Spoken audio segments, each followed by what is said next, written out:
Fact news में आपका स्वागत है। अयोध्या के भव्य दिव्य और नव्य राम मंदिर में जो रामलला की प्राण प्रतिष्ठा हुई है, उसे लेकर कहा जा रहा है कि जिस मूर्ति की प्राण प्रतिष्ठा की गई उसमें अब सजीवता आ गई है और वह प्रतिमा एकदम जीवंत मालूम पड़ती है। जिन लोगों ने यह मूर्ति प्राण प्रतिष्ठा से पहले देखी थी और जिन्होंने प्राण प्रतिष्ठा के बाद देखी, उन सभी लोगों का यही कहना है, उन्हें ऐसा ही लग रहा है कि यह मूर्ति पहले वाली मूर्ति से काफी अलग मालूम पड़ती है। यहाँ तक कि इस 5 वर्ष के हमारे रामलला को जिन्होंने अपने हाथों से तराशा है, जिनका नाम अरुण योगीराज है, अरुण योगीराज ने खुद यह बात कही है कि अब जब प्राण प्रतिष्ठा हो गई है और तब मैंने जब उस प्रतिमा को देखा तो मुझे लगा जैसे यह मेरा काम नहीं है।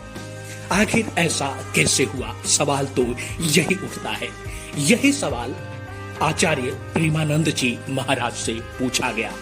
प्रेमानंद जी महाराज ने इस सवाल का जवाब दिया है, जिसका वीडियो क्लिप सामने आया है जो सोशल मीडिया पर वायरल हो रहा है।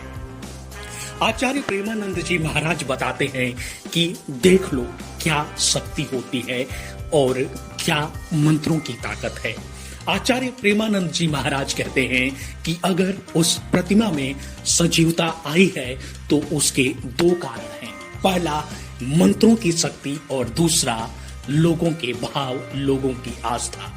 आचार्य प्रेमानंद जी महाराज बताते हैं कि वहां कितने साधु महात्मा पहुंचे थे। आपको क्या पता कि कौन साधु महात्मा कितना सिद्ध है, कितना ज्ञानी है, किसके पास कौन सा मंत्र है। प्रेमानंद जी महाराज ने कहा कि मंत्रों की यही तो शक्ति है, यही तो ताकत है।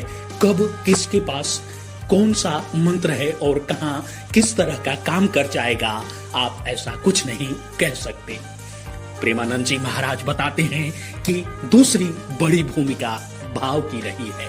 वह भाव जो राम लला के प्रति रहा है, और यह 1-2 लोगों का नहीं, असंख्य लोगों का, लाखों लोगों का भाव जुड़ा था उस राम मंदिर से, रामलला की उस प्रतिमा से।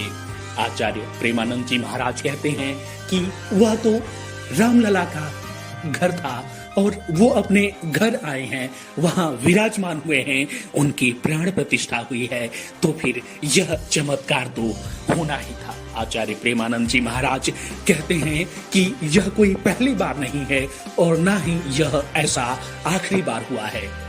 आप ऐसा आगे भी देखते रहेंगे। प्रेमानंद जी महाराज कहते हैं कि जहां मंत्र और लोगों के भाव एक साथ मिल जाते हैं, वहां इस तरह के चमत्कार देखने को मिलते हैं। और ईश्वर को जब पुकारा जाता है इस भाव के साथ, स्नेह के साथ, तो प्रभु अपने भक्तों को दर्शन देने जरूर आते हैं।